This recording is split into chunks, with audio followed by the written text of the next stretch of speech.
Today we was going to film a sound demo for a new product. This is a water buffalo horn. It's polished, I guess, little bit dented. How do you make a sound? Because I've been trying for maybe the past 20 minutes and I can't get a good sound out of it.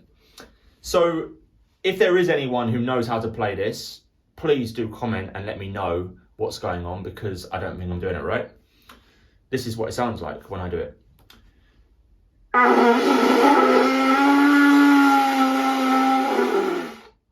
It just sounds like a big fart. If I breathe out like this,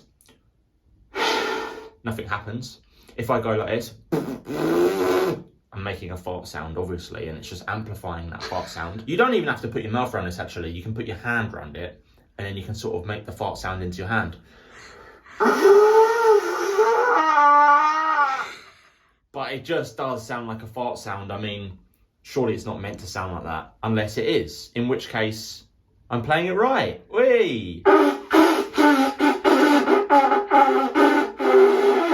It's definitely got a farty sound. If someone could help me out, I'd be really appreciative. Anyway, I hope you liked this video, and if you did, you will really like this video on screen now, where I have a go at playing the kazoo.